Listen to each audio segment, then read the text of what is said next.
Now is the time for Xbox to strike. Is Forza Motorsport in trouble already? Don't miss out on these awesome Xbox deals. What's up, guys, and welcome to the weekend edition of Xbox Ready, where I team up with Mr. Jimmy Champagne and discuss the latest and greatest news going on in the Xbox world. Yes. Today we're going to be talking about the Forza Motorsport early reviews. We're going to be talking about how PlayStation struggles could be setting Xbox up for success. We're going to talk about some deals that are going on ahead of Prime Day related to Xbox hardware and games and stuff. And we're going to be talking about something with Allan Wake 2, a missing feature on Xbox consoles. What's up, Jimmy? You got a big week coming. Everyone Venmo Jimmy. Put your Venmo up here because he's getting married next week and he just got locked out of his bank account and someone like drained all of his money. Damn, yeah, not good, not good, but I'm doing good. I put on my Halloween decorations. I'm getting ready for the wedding. I'm getting some videos pre-shot, so Ray, you'll only have to cover one video for me. It's gonna be crazy. I might be making an appearance on PS Ready. I don't know how that's gonna go over, but we'll see. I'm sure people will be. I think it'll be fine. I'm sure people will react very rationally to it, be very reasonable about it. You know, like that's just how the gaming community is. They're very gracious. They're very patient. They're not very reactionary, you know. So I'm sure it'll be good. No, that would never happen. No. But let's get right into it. It was an exciting week for Xbox because the latest Motorsport dropped. A lot of people have been looking forward to that game. It might already be in trouble. I talked about it. I gave my thoughts and my review of it in the Friday upload. But of course, whenever a game drops on Xbox, especially when it is an Xbox first party title, people can't just enjoy it, right? They can't just like enjoy it for what it is and critique it for what it is. It's always got to be compared to whatever PlayStation's got going on. And in this case, Motorsport cannot escape comparisons with Gran Turismo 7, the PlayStation racing sim that they got over on that side of things. And the big discourse, or what I'm seeing a lot of on Twitter and on social media, is that the Metacritic rating, the Open Critic rating for Motorsport is lower than GT7. Listen, I gotta show my PlayStation bias sometimes here on this channel and on PlayStation. I have never seen in my days a more clear example of PlayStation bias than in the comparison between Gran Turismo 7 and Forza Motorsport. There are so many problems with Gran Turismo 7. It's insane. I'll run down a list really quick. First of all, it's a live service game. People couldn't play it the whole first weekend it was out because the content that's actually on the disc is like minimal. You could just do laps around the track with basic cars, that's it. Second of all, there's like an online shop where you buy the cars with the credits in the game. The amount that they charge for cars you would actually want is nuts. It's like 23 million bucks for some cars or credits or whatever. And of course, if you don't have enough, you can just top off with real money, which I hate. And also just the top online it off. shop cars, yeah, they can sell out.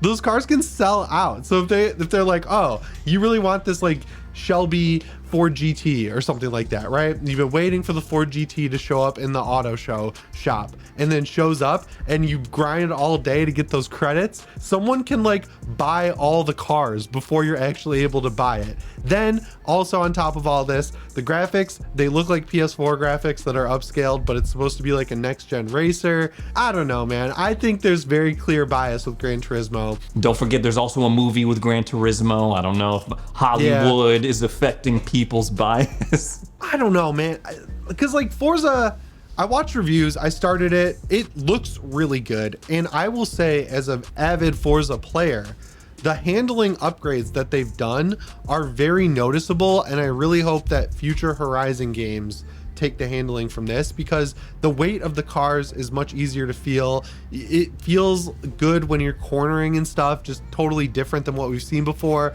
You don't get that like floating on ice effect that you used to get, and just overall the lighting looks a lot better in Forza than Gran Turismo. So I do agree with a few of the criticisms, like it is pretty content light, but compare the issues that this game has with Gran Turismo was the clear loser, if you ask me. I don't think Motorsport is by any means a perfect game. That's something that I shared in my own review. Then again, I'm not really big on racing games, and I've been pretty transparent on that front with you guys. I thought it was entertaining, like a lot of aspects of it. I did feel the light content-ness of it, if that makes sense. It's like, oh, do you want to race against other cars, race against a ghost, race against other people online, I guess, or race against yourself. And that was pretty much it. And like once I kind of mastered the formula of it, then, you know, there was no other challenges besides that. Visually, I will say, there's sometimes Motorsport looks really great. And then there are some times where I'm like, something's a little off here. You sure about that? I'm like, wait, what's going on here? It's mostly when it's just like straight up daylight, for me at least. Yeah. But the big discourse I'm seeing, and I'm seeing this on both sides, like, oh, Motorsport just came out and killed GT7, and oh, GT7 is way better than Motorsport. Xbox, another failure on their part. They got to get their first party studios in line. What are they doing? I don't agree with either of those takes. I don't think that Motorsport is a GT7 killer. Like, the higher review scores of GT7 do not negate the fact that Motorsport is a pretty solid game. I think we're in this kind of era where anything below a 9, like if a game scores in the 80s, people are like, it's trash.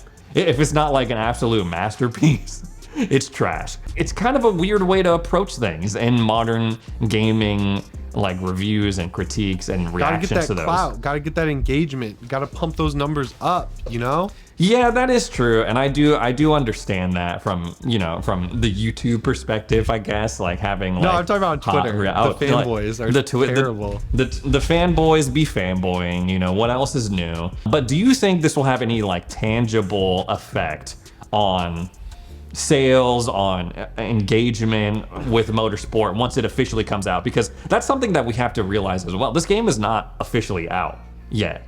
Like, it's going to be in early access by the time this video comes out, and it officially launches on the 10th. Oh, yeah. So, I forgot they did that again.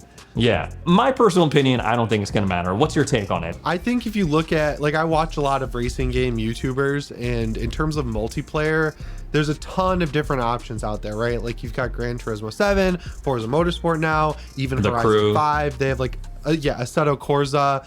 And even from a sim perspective, there's tons of options, but the one that everyone kind of defaults to in the like pro scene is Forza, because it's available on PC. It's got a really good PC port, and the progression system, I guess, with online racing is just better in Forza. So yeah, I don't think the sales are going to be too affected by these lower review scores, because it's kind of like a sports game, right? Like, where you're waiting for a new version every year just so you can kind of reset the multiplayer leaderboards, kind of work your way up from the bottom. That's what I see people excited for in this game, the new platform to build on. And from what I'm hearing, it is a good platform to build on. It's just content light right now. But I forgot, it was one of those freaking games that has the early access. I think this is a solid base, and when I talked to the creative director at Turn 10, Chris Isaki, over at the preview event they had in late August, right before your bachelor party, he detailed plans of like, oh, like more tracks coming, more cars and stuff,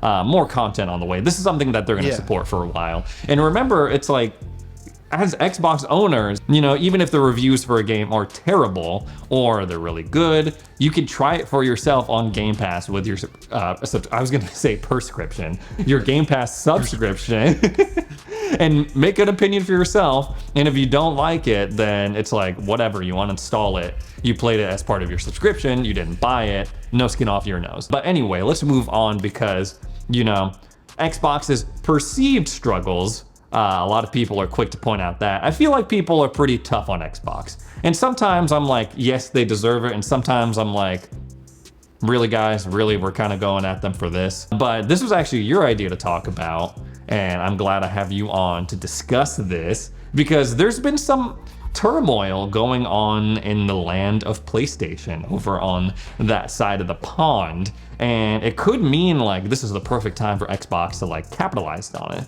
So what I'm referring to is Jim Ryan stepping down, The Last of Us multiplayer being put on ice, and reports that Sony first-party studios are uncomfortable with this pivot that Sony's trying to make with games as a service titles and live service games. Not good all around at PlayStation. The Jim Ryan thing, I think, is like 50-50, because like on the one hand, he did a good job with the PS5. We got a lot of great games like Horizon and God of War and Gran Turismo 7 and Returnal and all these games, right? Yeah, the first couple of years it was like bam, bam, bam, bam, bam. Yeah. On the other hand, we got stuff like the PSVR 2, which they've already abandoned, it seems. We are getting the PlayStation Portal, these like super niche experiences.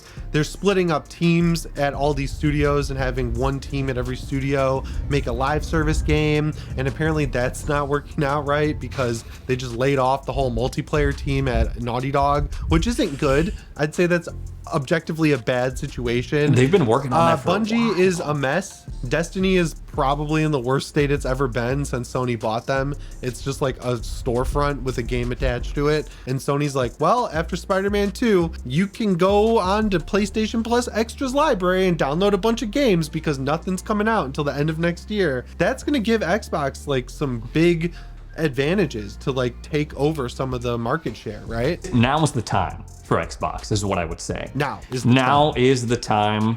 For the 50th time. You know, trust me, guys, this is actually the time. 2022, not gonna lie, you know, it was dry. We don't have to rehash all of that stuff again. But now we're kind of in a position, since Starfield launch, that they could really capitalize and get some momentum going into 2024. And now with the Motorsport, they're following that up with, you know, another pretty solid game, another first party game. And going into 2024, we know that there's a ton of stuff coming. Compulsion has a really awesome like Bayou looking game. It's slipping my mind right now. Avowed, the new Microsoft Flight Simulator, Stalker 2 coming day one to Game Pass sometime in 2024. And don't forget, guys, they're this close to closing the Activision Blizzard deal. So whereas Sony and PlayStation, they're struggling with getting like live service games and games as a service games going, Xbox is about to close on like a behemoth when it comes to that front. Yes, like there are times when I think to myself, man, I wish Xbox and Microsoft, they could have bought Bungie. They could have had like the rights to Destiny and all that stuff. But Activision Blizzard, that's a much bigger fish, especially when I'm so excited that Diablo 4 is coming out on Steam on October 17th, because then it can compete with Overwatch for the most negative reviews on Steam. Like Jimmy is saying, after Spider-Man 2, which is I'm excited for and a lot of people are excited for, there's not a very clear idea of what Sony first party is going to be doing and like what fans are going to be getting on that front.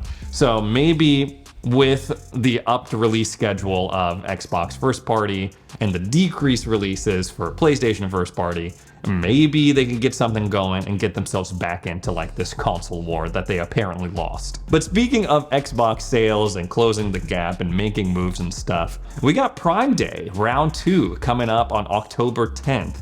But leading up to Prime Day, there's actually some really good sales going on for Xbox. Yeah, there's discounts on games and controllers and stuff.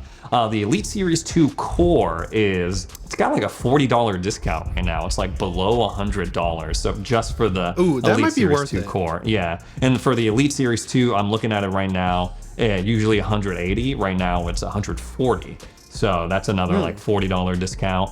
What are your thoughts about the Elite Series 2 in 2023? Well, the durability, not great, but it is a rechargeable controller, and we don't know when the new controller's coming. So for under $100, I feel like it's worth a shot, especially if you have a PC, because it works with both PC and Xbox, and it's just like a little bit sturdier of a controller. I really do like mine. Unfortunately, my left bumper kind of like pooped out on me and I had to send it in and then they sent it back. Haven't had any problems with it since, but that was a little bit disappointing. I've also been really enjoying the PowerA Advantage, the Lumetro one that I just did a video about. So if you're looking for a cheaper option, I have the links for that down in the description as well. That's only $45, so it's super cheap and it's got some pro features as well. pretty good. But I will say the trigger pulls on that are not as nice as the Elite Series 2. They can get pretty short and deliberate on the Elite Series 2, and that's something I enjoy as well. Jedi Survivor, I see, is on sale for $40 instead of $70. Do you think it's still worth to pick it up? On Xbox, yeah, because that runs it the best. It's like a lock 60 on Xbox now. It's hard because I know I'm going out of town for like a week next week, so I didn't want to start it and then get interrupted. So I've been playing Resident Evil 6. But yeah, I think the game is worth it. For $40, it's like a no-brainer. It's one of the better games this year, I've heard. Hell yeah. But now that it's fixed. Here's an absolute cop. Resident Evil 4 on sale for $40 instead of $60, the remake. That game is so good, and make sure you pick up the Separate Ways expansion because it's incredible. Also, if you get S+ on every Mercs level with every character, you get Leon's RPD costume. So I'm working on that. And then we also got a couple bundles on sale as well. So at Walmart, probably not the most glowing recommendation or the most exciting thing. The Walmart bundle is the Diablo 4 bundle that comes with the Series X and Diablo 4. That game could get good. The core of that game is good. The story, like, it's worth picking up and just playing through the game. The story is good. Itself is cool. If you're looking for your next, like, Destiny 2 that you can play every day, I don't think it's that yet. I think it could be eventually. There's also a bundle deal at Target as well. So if you buy a Series X at Target, you get a free game. And those games include also Diablo 4, Starfield, nice. The new Madden NFL 2024, and Dead Space. Oh man, Dead Space was really good too. Dead Space was awesome. That's a good one, and it could put you in the mood for Halloween because it's super scary. Yeah. It's still, like, after all these years, really pretty messed up. It is very scary. And then keep your eye out for Prime Day as well, because that's coming up on the 10th. Hell yeah. Another game that, Jimmy, you're excited for, Allan Wake 2. Jake was telling me, our friend Jake Beltino, he was telling me it's like good. Like God really tier. Good. Yeah, he did a video on it last week when all the previews were dropping, and I watched the video and I was like, this sounds awesome. The graphics are insane. Like, they said that they're shocked they could get that performance mode in it. I'm assuming that's what we're about to talk about. Yes. I'm pretty sure the game was built to run at 30, if I'm not mistaken. Yeah. But then they came out and they were like, oh, we're going to have a performance mode that gets up to 60 on the Series X and the PS5, but it didn't mention anything about the Series S. No performance mode on the Series S. You already know what the headlines are going to be and the reactions are going to be on Twitter or X or whatever you want to call it. Like, are we surprised at this point? Like, it's a next-gen game. Like, this is a next-gen, like, the Series S. This game looks next-gen. Like, to me, at least. Does it look next gen to you? Like, the way the people look? Yeah. They look like the facial animations are, like, top tier. But, like, yeah, are we really surprised that this game could be 60 FPS on Series X and not on the S? Like, is there any more confusion about what the S can do, or like what it's made for, or like the type of people that are buying it? It's not a Larian Studios Baldur's Gate 3 situation where it's not going to be able to run on a Series S, or it's going to look crappy on a Series S. It's just not going to have a performance mode. And I think that is fine. That is a fine compromise. It's like, I buy the cheaper console. Maybe I'm not going to be able to play the newest games at 60 FPS, or they're not going to look the best. They're not going to have the smoothest frame rate. I feel like that's a fair trade. And I've said that before, I'll double down on it.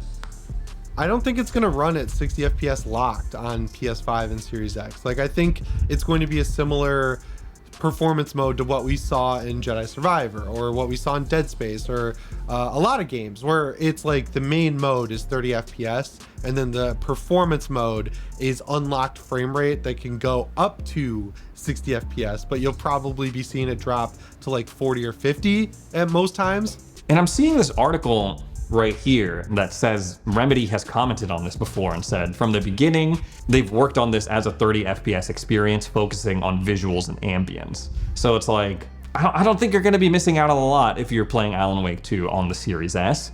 Sure, like, it's not going to be 4K visuals. You might have different lighting, you might have different like shadow textures and things like that. They may be dialed down a bit, but I still think it's going to be a pretty solid experience on the S. It's like they say they're going to have a performance mode. So to me, I would not even, like, even if you're on the Series X or PS5, I'm not expecting a 60 FPS lock anyway.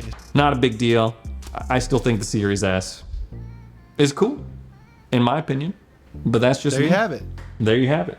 There you go, folks. The war is over. You heard it from me, from Xbox Ready.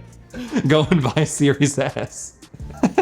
Anyways, guys, that's all the Xbox stuff we got to talk about today. Probably won't be seeing Jimmy for the next couple weeks because marriage, honeymoon stuff, all that. So give us a follow on Instagram, Twitter, wherever, or I'm not really on Twitter anymore like that. Instagram, Jimmy's on Twitter. He does all that stuff. And again, if you see anything that you liked product-wise that we talked about on this video, check out the links in the description. They're all there.